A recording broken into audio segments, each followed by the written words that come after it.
নমস্কাৰ ছাত্ৰ ছাত্ৰীসকল ই কক্ষালৈ তোমালোকক স্বাগতম মই তোমালোকৰ সমাজ বিজ্ঞান বিষয়ৰ শিক্ষয়িত্ৰী তৰালী মেম মই আজি তোমালোকৰ অষ্টম শ্ৰেণীৰ সমাজ বিজ্ঞান বিষয়ৰ ইতিহাস খণ্ডৰ অন্তৰ্গত পাঠ নম্বৰ 6 ভাৰতবৰ্ষত ব্ৰিটিছ শাসন প্ৰতিষ্ঠা সম্প্ৰসাৰণ আৰু দৃঢ়ীকৰণ পাঠটিৰ 3 নম্বৰ অংশ আলোচনা কৰিম এই পাঠটিৰ জৰিয়তে তোমালোকে সমগ্ৰ উত্তৰ ভাৰতত ব্ৰিটিছসকলে কেনেদৰে প্ৰাধান্য বিস্তাৰ কৰিছিল লগতে বংগ বিহাৰ আৰু উৰিষ্যাৰ দেৱানী কিদৰে লাভ কৰিছিল এই পাঠটিৰ জৰিয়তে তোমালোকে জানিব পাৰিবা ঠিক আছে পিছলে পাঠটি লৈ যাওঁ আহা তোমালোকে দ্বিতীয় অংশত গম পাইছিলা যে সিৰাজউদ্দৌলা অতৰাই ইংৰাজে মীৰ জাফৰক বংগৰ সিংহাসনত বহাইছিলে তেওঁ নবাব হৈছিল আৰু সম্পূৰ্ণ শাসন ৰবাৰ্ট ক্লাইভে প্ৰকৃততে নিজৰ ক্ষমতালৈ আনিছিল তাৰ মানে কি জানানে মীৰ জাফৰক নবাব পাতিছিল যদিও সম্পূৰ্ণ বংগদেশৰ শাসন ক্লাইভ যেহেতু তেওঁ গভৰ্ণৰ জেনেৰেল আছিল ব্ৰিটিছৰ নহয় জানো তেওঁ সম্পূৰ্ণ শাসন নিজৰ হাতত লৈ আহিছিল ক্ষমতা সম্পূৰ্ণ ৰবাৰ্ট ক্লাইভৰ হাতত আছিল ব্ৰিটিছৰ দাবী পূৰণ কৰিব নোৱাৰাৰ বাবে মীৰ জাফৰে ব্ৰিটিছৰ মাজত অপ্ৰিয় ভাজন হৈ পৰিল আৰু তেওঁ নিজেই ব্ৰিটিছৰ হস্তক্ষেপ ক্ষোভিত হৈছিল তাৰ মানে কি ব্ৰিটিছে যিহেতু মীৰ জাফৰক বংগৰ নবাব পাতিলে হয় কিন্তু ইয়াৰ পৰৱৰ্তী মীৰ জাফৰে ব্ৰিটিছক বিভিন্ন ধৰণৰ তেওঁলোকৰ যিবোৰ দাবী আছিল সেইবোৰ পূৰণ কৰিব লাগিছিল কিন্তু মীৰ জাফৰে এই দাবীবোৰ পূৰণ কৰিব নোৱাৰাৰ বাবে ব্ৰিটিছে মীৰ জাফৰক ভাল নোপোৱা হ'ল আৰু তেওঁলোকে ভাবিলে যে ইয়াৰ কিবা এটা অন্য পৰৱৰ্তী কিবা এটা আঁচনি হাতত ল'ব লাগিব আৰু তাৰ উপৰিও মীৰ জাফৰেও কিন্তু ব্ৰিটিছে যিবোৰ কাৰ্যকলাপ বংগদেশত আৰম্ভ কৰিছিল বা কৰিবলৈ লৈছিলে সেইবোৰ কিন্তু মীৰ জাফৰেও কিন্তু ভাল পোৱা নাছিল আৰু ব্ৰিটিছৰ কি হৈছিল বংগদেশত তেওঁলোকৰ হস্তক্ষেপটো প্ৰয়োজনতকৈ বেছি হৈছিল যিটো মীৰ জাফৰে পছন্দ কৰা নাছিল সেইকাৰণে মীৰ জাফৰেও তেওঁলোকৰ কথা মানাত অলপমান অসুবিধা পাইছিলে দাসসকলৰ সৈতে মিলি মীৰ জাফৰে ব্ৰিটিছৰ বিৰুদ্ধে ষড়যন্ত্ৰ কৰে যদিও ক্লাইভে এই ষড়যন্ত্ৰ বন্ধ কৰি তেওঁ ক্ষমতাৰ পৰা আঁতৰাই পেলায় তাৰ মানে কি জানানে যিহেতু মীৰ জাফৰেও কি হ'ল ক্ৰমান্বয়ে ব্ৰিটিছৰ প্ৰতি তেওঁৰ মায়া মুজি আছিল ভংগ হৈ গ'ল এতিয়া তোমালোকে জানা প্ৰথম অংশৰ পৰাই তোমালোকে জানি আহিছা যে ষড়যন্ত্ৰ কৰিহে মীৰ জাফৰে কি পালে বংগদেশখন পালে হলেও ব্ৰিটিছৰ এই কাৰ্যকলাপ মীৰ জাফৰেও কিন্তু পছন্দ কৰা নাছিল তেওঁ গম পাইছিল যে ব্ৰিটিছে ক্ৰমান্বয়ে বংগদেশৰ যিটো ৰাজনৈতিক কৰ্তৃত্ব নিজৰ হাতলৈ আনিব বিচাৰিছিল মীৰ জাফৰে সেইকাৰণে কি কৰিলে দাস বা ওলন্দাজসকলৰ লগত তলে মিলিত হ'ল আৰু মিলিত হৈ ব্ৰিটিছৰ বিৰুদ্ধে কি কৰিলে ষড়যন্ত্ৰ কৰিলে কিন্তু এইবোৰ কথা ব্ৰিটিছে গম পালে গম পোৱাৰ কাৰণে ব্ৰিটিছে কি কৰিলে তেওঁক ক্ষমতাৰ পৰা আঁতৰাই পেলালে মীৰ জাফৰক ক্ষমতাৰ পৰা আঁতৰাই পেলাবলৈ ধৰিলে 1760 চনত ক্লাইভে ইংলেণ্ডলৈ উভতি যায় আৰু নতুন গভৰ্ণৰে মীৰ কাছিমক বংগৰ নবাব পাতিলে এতিয়া তোমালোকে নতুন নাম এটা পাবা মীৰ কাছিম যিহেতু মীৰ জাফৰক ব্ৰিটিছসকলে মীৰ জাফৰক তেওঁক সিংহাসনৰ পৰা বা তেওঁ নবাবী পদৰ পৰা তেওঁক আঁতৰাই পেলাই এতিয়া সেইখিনি কৰাৰ পিছতে ক্লাইভ ইংলেণ্ডলৈ উভতি যাবলগীয়া হ'ল তেওঁ ঠাইত যিজন নতুনকে আহিলে গভৰ্ণৰ তেওঁ কি কৰিলে মীৰ জাফৰৰ ঠাইত এবাৰ মীৰ কাছিমক বংগৰ নবাব পাতিলে মুঠতে তোমালোকে মনত ৰাখিবা মীৰ জাফৰ তাৰ পাছত মীৰ কাছিমৰ লগত তো তেওঁলোকে ব্ৰিটিছে কি কৰিলে চুক্তি কৰিলে কাৰণ নবাবী পদটো যদি মীৰ কাছিমে পাইছে তো ইয়াৰ বদলিতে ব্ৰিটিছক তেওঁলোকে নিশ্চয় কিবা নহয় কিবাটো দিব লাগিব নহয় জানো এতিয়া কি চুক্তি কৰিলে আৰু এই চুক্তিবোৰ কেনেকৈ মানিলে চাওঁ বাৰু এই চুক্তিৰ অধীনত নবাব মীৰ কাছিমে ব্ৰিটিছক ইষ্ট ইণ্ডিয়া কোম্পানীৰ বৰ্ধমান মেদিনীপুৰ চট্টগ্ৰামৰ ৰাজহৰ অধিকাৰ দিলে চোৱা এতিয়া ব্ৰিটিছে কি পালে চোৱা এনেই কিন্তু ব্ৰিটিছে তেওঁক নবাব পতা নাই ইয়াৰ বদলি তেওঁলোকে কি পালে জানানে ৰাজহ সংগ্ৰহৰ অধিকাৰ পালে কি কোন ঠাইত বৰ্ধমান মেদিনীপুৰ আৰু চট্টগ্ৰাম এই সম্পূৰ্ণ ঠাইবোৰৰ ৰাজহ মানে টেক্স মানে কৰ সম্পূৰ্ণ কোনে পালে ব্ৰিটিছে পালে ব্ৰিটিছে নিযুক্তি দিলেও মীৰ কাছিমে তেওঁলোকক নিয়ন্ত্ৰণৰ পৰা স্বাধীন হ'ব বিচাৰিছিল এতিয়া জানিবলগীয়া কথা হ'ল কি এক ধৰণৰ মীৰ কাছিম অকমান স্বাধীন চেতিয়া মানুহ আছিলে তেওঁ নবাব হ'ল যদিও তেওঁ মনত দেশৰ প্ৰতি স্বাধীনতা ভাৱ আছিল আৰু তেওঁ নিজেও ব্ৰিটিছৰ হস্তক্ষেপ ইমান কি কৰা নাছিলে পছন্দ কৰা নাছিল তেওঁ চেষ্টা কৰিব এতিয়া ব্ৰিটিছৰ পৰা নিজকে মুক্ত কৰিবলৈ চাবা তেওঁ কি কৰিলে জানানে তেওঁ নিজৰ যিখন ৰাজধানী আছিলে মীৰ কাছিমে নিজৰ ৰাজধানী মুংগেৰলৈ স্থানান্তৰিত কৰিলে তেওঁ নিজৰ ৰাজধানী কলে কৰিলে মুংগেৰলৈ স্থানান্তৰ কৰিছিল আৰু পশ্চিমীয়া প্ৰশিক্ষণ লৈ শক্তিশালী ভাৰতীয় সেনা বাহিনী গঢ়ি তুলিলে এতিয়া তোমালোকে ইয়াতে আৰু এটা জানিবলগীয়া বৰ ইম্পৰ্টেণ্ট কথা হ'ল কি মীৰ কাছিমে তলে কি কৰিলে নিজকে শক্তিশালী কৰিব বিচাৰিছিল ভাবিছিলে এদিন নহয় এদিন ব্ৰিটিছৰ পৰা তেওঁতো মুক্ত হ'বই লাগিব তো সেইকাৰণে তেওঁ জানে যে তেওঁক এটা মজবুত বা শক্তিশালী সৈন্য বাহিনী প্ৰয়োজন হ'ব যিহেতু তেওঁলোকৰ সৈনিক ক্ষমতা আউপুৰণি আছিলে তো ব্ৰিটিছৰ লগত থাকি তেওঁলোকে নতুন অস্ত্ৰ শস্ত্ৰ কি ৰকম নিৰ্মাণ কৰিব লাগে এইবোৰ কথা গম পালে সেইকাৰণে তেওঁ কি কৰিলে তলে এক নতুন শক্তিশালী সৈন্য বাহিনী গঠনৰ চেষ্টা কৰিলে কিন্তু এইটো যে কৰিলে তেওঁ তলেহে কৰিলে দেই ব্ৰিটিছে গম নোপোৱাকৈ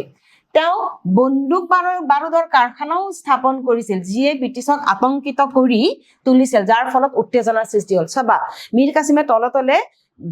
বন্দুক বাৰুদৰ কাৰখানা য'ত বন্দুক বনোৱা হয় এইবোৰো স্থাপন তেওঁ তলে কৰিছিল এই সকলোবোৰ কথা যেতিয়া ব্ৰিটিছে গম পালে তেওঁলোক আতংকিত হ'ল তাৰমানে তেওঁলোক মীৰ কাছিমৰ প্ৰতি অলপ উত্তেজিত হ'ল কোম্পানীটোৰ বিষয়াসকলে এই বিশেষ অধিকাৰ আভ্যন্তৰীণ বাণিজ্য আৰু ব্যক্তিগত ব্যৱসায়ৰ বাবে ব্যৱহাৰ কৰিছিল যাৰ ফলত নবাবৰ বাবে কৰ হ্ৰাস হৈ পৰিছিল তাৰমানে ইয়াতে আৰু এটা কাৰণ আছে কি জানানে কোম্পানীৰ অধিকৃত যিবোৰ ব্যৱসায়ী আছিল তেওঁলোকে নিজভাৱে কিছুমান বেপাৰ বাণিজ্য কৰিছিল আৰু সেই বেপাৰবিলাকৰ লাভবোৰ তেওঁলোকে লৈছিলে বিনা শুল্ক বা বিনা কৰ দিয়া তেওঁ কোনো ধৰণৰ তেওঁলোকে কৰ নিদি নিজে ব্যৱসায় কৰিছিল আৰু এই ধৰণৰ ব্যৱসায় কৰাত নবাবৰ আকৌ কি হৈছিল তেওঁ নিজৰ আয়বোৰ যিটো ইনকাম পথ বা টেক্স সেইবোৰ তেওঁৰ কি হৈছিল নবাবৰ কমি গৈছিল ইয়াক প্ৰতিহিত কৰিবলৈ মীৰ কাছিমে কি কৰিলে ভাৰতীয় ব্যৱসায়ীসকলৰ বাবেও কৰ আঁতৰাই দিলে তো মীৰ কাছিমে ভাবিলে যদি ব্ৰিটিছৰ ব্যৱসায়ীসকলে বিনা কৰে নিজৰ ব্যৱসায় বাণিজ্য কৰিব পাৰে তো পিছলে ভাৰতীয় ব্যৱসায়ীসকলেওতো পাৰে তেওঁ এই ক্ষোভতে ব্ৰিটিছৰ ক্ষোভতে কি কৰিলে ভাৰতীয় যিবোৰ বেপাৰী আছে বা ব্যৱসায়ী আছে তেওঁলোককো বিনা কৰে কি কৰিলে ব্যৱসায় কৰিবলৈ তেওঁলোককো কৰ মুক্ত কৰি পেলালে যে তোমালোকে ব্ৰিটিছে যদি নিদিয়ে কৰ তো ভাৰতীয় দেশীয় ব্যৱসায়ী সকলো যাতে কৰ নিদিয়ে এই কথাত ব্ৰিটিছ কিন্তু মনে নাথাকিলে কাৰণ ভাৰতীয় বেপাৰীয়ে যদি কৰ নিদিয়ে তো লোকচান কাৰ হ'ব কোৱাচোন বাৰু নিশ্চয় লোকচান কাৰ হ'ব ব্ৰিটিছৰ হ'ব কাৰণ এই কৰখিনি ল'বৰ কাৰণে ব্ৰিটিছে ভাৰতত খুবনি পুতি আছে ব্ৰিটিছ ক্ষোভিত হ'ল আৰু কমাণ্ডাৰ এলিছে পাটনা দখল আক্ৰমণ কৰে এই সময়তে কমাণ্ডাৰ এলিছে কি কৰিলে পাটনা বিহাৰ কি কৰিলে তেওঁলোকে আক্ৰমণ কৰিলে আৰু মীৰ কাছিমৰ সেনাই পৰাস্ত হয় যাৰ ফলত আৰু অধিক যুদ্ধ হয় য'ত মীৰ কাছিমে অৱশেষত পৰাজয়ৰ সন্মুখীন হয় আৰু অযোধ্যাৰ নবাবৰ পৰা সহায় বিচাৰিলে আৰু লাষ্টত কি হ'ল জানানে মীৰ কাছিমক এলিছে আক্ৰমণ কৰাত মীৰ কাছিম পৰাজয় হ'ল আৰু উপায় নাপাই মীৰ কাছিমে এবাৰ কাৰ ওচৰলৈ যাব জানানে অযোধ্যা নবাবৰ ওচৰত সহায় বিচাৰি তেওঁ গ'ল ব্ৰিটিছৰ সৈতে হোৱা কেইবাখনো যুদ্ধত পৰাস্ত হৈ মীৰ কাছিমে অযোধ্যাৰ নবাবৰ কাষ পালে মই ক'লো এই অলপ আগতে কেইবাখনো যুদ্ধ হ'ল মীৰ কাছিমক হেৰুৱাবলৈ ব্ৰিটিছে অহৰহ চেষ্টা কৰিলে কিন্তু তেওঁ হাৰি তেওঁ কি কৰিলে অযোধ্যাৰ নবাবৰ কাষ পালেগৈ মীৰ কাছিম সুজা-উদ-দৌলা তেওঁ আছিলে অযোধ্যাৰ নবাব আৰু মোগল সম্ৰাট শাহ আলম দ্বিতীয় সেইখিনি সময়ত দিল্লীত সম্ৰাট আছিলে কোন জানানে মোগল সম্ৰাট শাহ আলম দ্বিতীয় আৰু অযোধ্যাত আছিল সুজা-উদ-দৌলা মীৰ কাছিম সুজা-উদ-দৌলা আৰু শাহ আলম লগ হৈ একেলেঠাৰিয়ে একত্ৰিত হৈ তেওঁলোকে ব্ৰিটিছৰ সৈতে কি কৰিলে যুদ্ধ কৰিলে কাৰণ সকলোৱে কিবা নহয় কিবা কাৰণত ব্ৰিটিছৰ প্ৰতি বৰ ক্ষুভিত হৈ আছিল ব্ৰিটিছক এখেকনি দিবলৈ বা ব্ৰিটিছক ভাৰতৰ পৰা পতাৰিত কৰিবলৈ তেওঁলোকে চেষ্টা কৰি আছিল আৰু তিনুৱে মিলি কি কৰিলে ব্ৰিটিছৰ এগেইনষ্টে কি কৰিলে ব্ৰিটিছৰ বিৰুদ্ধে যুদ্ধ কৰিলে তেওঁলোকে সংযুক্ত বাহিনীয়ে বাক্সাৰ যুদ্ধত ব্ৰিটিছক লগ পাইছিল যদিও পৰাজিত হৈছিল যিয়ে ব্ৰিটিছৰ সামৰিক শক্তি দেখুৱাইছিল এতিয়া শুনিবা নতুন এখন যুদ্ধৰ নাম শুনিবা তোমালোকে বাক্সাৰ যুদ্ধ এই যুদ্ধ কি হল জানানে ব্ৰিটিছে এই তিনিও শক্তি বাহিনীক হেৰুৱাব পাৰিলে কোন কোন আছিলে মীৰ কাছিম সুজাউদ্দৌলা আৰু দ্বিতীয় শাহ আলমক হেৰুৱালে এই বিজয়ে বংগ বিহাৰ উৰিষ্যাৰ ওপৰত ব্ৰিটিছৰ শাসন প্ৰতিষ্ঠা হল দেখা পালেনে প্ৰথমতে বংগ এবাৰ বিহাৰো পালে আৰু এবাৰ কি পালে উৰিষ্যা এই তিনিওখন ঠাইত তেওঁলোকে কি পালে দেৱানী পালে আৰু ভাৰতৰ ৰাজনীতিত তেওঁলোকৰ প্ৰভাৱ দিনে দিনে শক্তিশালী হল তোমালোকে ধৰিব পাৰিলানে ব্ৰিটিছৰ শক্তি ক্ৰমান্বয়ে কেনেকৈ বাঢ়ি গল এবাৰ চাবা 1765 চনত ইংৰাজৰ মোগল সম্ৰাট অযোধ্যাৰ নবাবে স্বাক্ষৰিত কৰা এলাহাবাদ চুক্তিত সন্ধিৰ জৰিয়তে বাক্সাৰ যুদ্ধ অন্ত পৰে যিখন যুদ্ধৰ কথা মই অলপ আগতে কৈছিলো কিমান চনত হৈছিলে চনটো তোমালোকে মনত ৰাখিবা 1765 চনত 1765 চনত এই বাক্সাৰ যুদ্ধতে ইংৰাজে কি কৰিলে এই তিনিও শক্তিক পৰাস্ত কৰিলে আৰু কৰাৰ পাছত সন্ধি কৰিলে এটা তোমালোকে মনত ৰাখিবা এই সন্ধিখনৰ নাম যিখন সন্ধিয়ে বাক্সাৰ যুদ্ধ অন্ত পেলালে বাক্সাৰ যুদ্ধ এই সন্ধিখনৰ নাম আছিল কি এলাহাবাদ চুক্তি এই চুক্তিত এই সন্ধিৰ অধীনত ইংৰাজে অযোধ্যাৰ নবাবৰ হাতত ঘূৰাই দিয়ে আৰু বিনিময়ত কুৰা এলাহাবাদ কোম্পানীক দি 50 লাখ টকা ক্ষতিপূৰণ হিচাপে দিয়ে এতিয়া চাবা এই সন্ধিখন যিখন এলাহাবাদ সন্ধি হল ন গম পালাই এই সন্ধি হোৱাৰ পিছত অযোধ্যাক তাৰমানে নবাবৰ হাতত গতাই দিয়ে তাৰমানে ইংৰাজে অযোধ্যাখন নবাবক দি দিলে কিন্তু তাৰ বিনিময়ত কি ললে চাবা দেই কুৰা আৰু এলাহাবাদৰ তেওঁলোকে কি কৰিলে এই ঠাই দুখনৰ তেওঁলোকৰ ৰাজহ ললে কৰ্তৃত্ব ললে আৰু লগতে 50 লাখ টকা ক্ষতিপূৰণ হিচাপে তেওঁলোকে ললে কোনে ললে ব্ৰিটিছে ললে ইংৰাজে এই জিলাসমূহক মোগল সম্ৰাটক প্ৰদান কৰিছিলে জিলাসমূহ কি কৰিলে মোগল সম্ৰাটক প্ৰদান কৰিছিল যিয়ে পাছলৈ কোম্পানীটো বংগ বিহাৰ উৰিষ্যাৰ পৰা ৰাজহৰ সংগ্ৰহৰ দেৱানী তেওঁলোকে অধিকাৰ পালে এতিয়া চোৱা ক্ৰমান্বয়ে কি হল এই জিলাবোৰৰ পাছত কি হৈ গল কোম্পানীয়ে কি জিলাবোৰ কাক দিলে মোগল সম্ৰাটক দিলে আৰু মোগল সম্ৰাটৰ পৰা কি ললে জানানে বংগ বিহাৰ আৰু উৰিষ্যাৰ দেৱানী ললে তাৰমানে বংগ বিহাৰ আৰু উৰিষ্যাৰ ৰাজহ সংগ্ৰহৰ সম্পূৰ্ণ তাৰমানে টেক্স সংগ্ৰহ বা কৰ সংগ্ৰহৰ অধিকাৰটো কোনে ললে ক্ৰমান্বয়ে কোম্পানীয়ে ললে এইদৰে ব্ৰিটিছে কি কৰিলে তেওঁলোকৰ শক্তি ক্ৰমান্বয়ে বঢ়ালে কোম্পানীয়ে নবাবক বাৰ্ষিক 26 লাখ টকাৰ ধন দিলে এতিয়া চাবা নবাবকতো কিবা এটা দিব লাগিব ন তো নবাবক কি দিলে জানানে বছৰি এটা পেনশন দিলে কিমান জানানে 26 লাখ টকা এই সন্ধিয়ে বংগৰ প্ৰতিৰক্ষা আৰু প্ৰশাসনৰ ওপৰত ব্ৰিটিছৰ নিয়ন্ত্ৰণ প্ৰদান কৰিছিল যাৰ ফলত 1765 চনৰ পৰা কোম্পানীটোৱে বংগৰ প্ৰকৃত শাসক হৈ পৰিলে চোৱা কিমান এটা ক'বলৈ গ'লে বিলাক দুখ লগা কথাই কাৰণ এনেকৈ ক্ৰমান্বয়ে ব্ৰিটিছে সমগ্ৰ ভাৰতখন কি কৰিছিলে নিজৰ হাতলৈ আনিছিলে কি হল জানানে এই চুক্তিৰ পিছতে বংগৰ প্ৰতিৰক্ষা আৰু শাসন প্ৰণালী ব্ৰিটিছে নিজৰ হাতলৈ আনিলে আৰু ক্ৰমান্বয়ে বংগৰ প্ৰকৃত শাসক কোন হৈ পৰিলে ব্ৰিটিছসকল হৈ পৰিলে 1765 চনৰ পিছৰে পৰা ইষ্ট ইণ্ডিয়া কোম্পানী বংগৰ সৰ্বময় কৰ্তা হলেই আছে 1765 চনৰ এই বাক্সাৰ যুদ্ধৰ পিছৰে পৰা বা এলাহাবাদ সন্ধিৰ পিছৰে পৰা বংগৰ সৰ্বময় কৰ্তা একদম পিয়ৰ তাৰমানে শক্তিশালী আৰু তেওঁলোকৰ এগেইনষ্ট আৰু কোনো নাই হৈ পৰিলে বংগখন তেওঁলোকৰ সম্পূৰ্ণৰূপে কি হল তেওঁলোকৰ হাতলৈ আহিল কোম্পানীটোৰ সফলতাৰ বাবে ব্ৰিটিছ সংসদে বিশেষকৈ কিছুমান বিষয়া আচৰণৰ ওপৰত বৰকাই নিবিড়ভাৱে নিৰীক্ষণ কৰি আছিল মনত ৰাখিবা এটা কোম্পানী যেটো জিকিলে কিন্তু কোম্পানীৰ কৰ্মচাৰীসকলৰ কিছুমান অত্যাচাৰী স্বভাৱ ব্ৰিটিছত বহি থকা কুইন এলিজাবেথে মন কৰি আছিল বা সংসদে মন কৰি আছিল তেওঁলোকক নিজৰ কণ্ট্ৰলত আনিবলৈ বা হাতত আনিবলৈ তেওঁলোকে কি কৰিলে কিছুমান কাৰ্যকলাপ কোনে ললে ব্ৰিটিছ সংসদে ললে সংসদে কি কৰিলে কোম্পানীৰ কাৰ্যকলাপ পথ প্ৰদৰ্শন কৰি 1773 চন মনত ৰাখিবা 1773 চনত ৰেগুলেটিং এক্ট নামৰ এখন এক্ট প্ৰণয়ন কৰিলে ব্ৰিটিছৰ বা ইষ্ট ইণ্ডিয়া কোম্পানীৰ এই কৰ্মচাৰীসকলক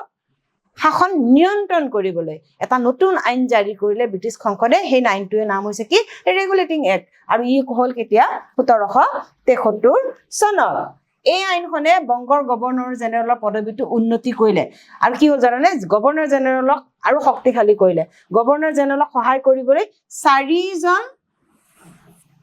চাৰিজনীয়া পৰিষদৰ এটা গঠন কৰিলে তেন্তে এখন পৰিষদ গঠন কৰিলে য'ত 4জন কি থাকিব মেম্বাৰ থাকিব মাদ্ৰাজ আৰু বম্বে গভৰ্ণৰ সকলক বংগৰ গভৰ্ণৰ জেনেৰেলৰ কৰ্তৃত্ব প্ৰদান কৰিলে তাৰমানে এতিয়াৰ পৰা মাদ্ৰাজ আৰু বম্বেৰ গভৰ্ণৰে বংগৰ গভৰ্ণৰৰ কৰ্তৃত্বত থাকিব তাৰমানে এতিয়াৰ পৰা ৰেগুলেটিং এক্টৰ পিছৰ পৰা নিয়ন্ত্ৰণ আইনখনে সাংবিধানিক ক্ষমতা লাভ কৰিছিল ভাৰতত ইষ্ট ইণ্ডিয়া কোম্পানীৰ ৰাজনৈতিক কাৰ্যকলাপ আনুষ্ঠানিকভাৱে স্বীকৃতি দিলে ইষ্ট ইণ্ডিয়া কোম্পানীক স্বীকৃতি দিলে এই চুক্তিখনে ইয়াৰ দ্বাৰা ভাৰতত স্থায়ী ব্ৰিটিছ শাসন আৰম্ভ হ'ল তাৰমানে ৰেগুলেটিং এক্টৰ পিছৰ পৰাই ভাৰতত ব্ৰিটিছৰ স্থায়ী শাসন পাৰ্মানেণ্ট শাসন আৰম্ভ হ'ল কিন্তু এই আইনখনত গভৰ্ণৰ জেনেৰেলৰ ক্ষমতা স্পষ্ট সীমাৰ অভাৱ আছিল যাৰ বাবে ফলপ্ৰসূভাৱে বলবৎ কৰাটো কঠিন হৈ পৰিল কিন্তু তোমালোকে জানা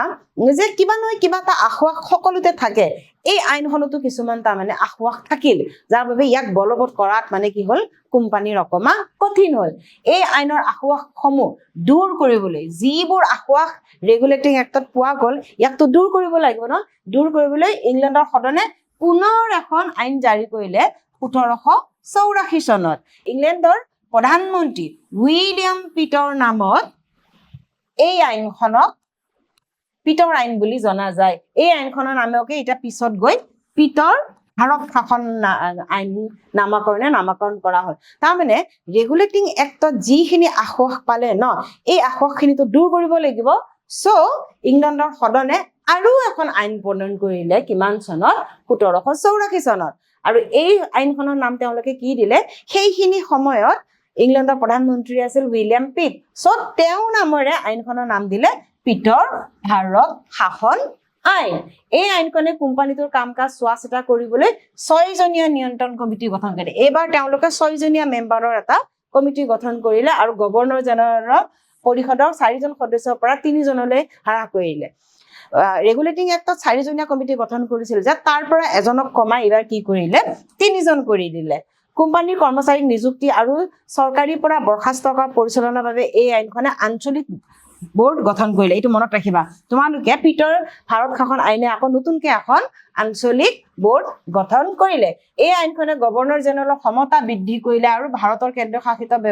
শাসন ব্যৱস্থা স্থাপন ব্ৰিটিছ সাম্ৰাজ্যৰ শাসনৰ ভেটি স্থাপন কৰিলে চোৱা গভৰ্ণৰ জেনেৰেলৰ পদটোৰ শক্তি বেছি বঢ়াই দিলে আৰু ব্ৰিটিছৰ সাম্ৰাজ্য ভাৰতৰ ভেটিত মজবুত হ'ল শক্তি হ'ল এই আইনৰ দ্বাৰা বংগদেশৰ গভৰ্ণৰ জেনেৰেলৰ পদবীটোক অধিক শক্তিশালী কৰিলে এই দেখিছনে পিটৰ ভাৰত শাসন আইনে কি কৰিলে বংগদেশৰ যিজন গভৰ্ণৰ জেনেৰেল আছিল তেওঁক অধিক কি কৰিলে শক্তিশালী কৰিলে পিছলে তোমালোকে তৃতীয় অংশ আজি বাৰু আমি আলোচনা কৰিলো এই অংকত মই নিশ্চয় আশা কৰিম তোমালোকে কিবা অলপ হলো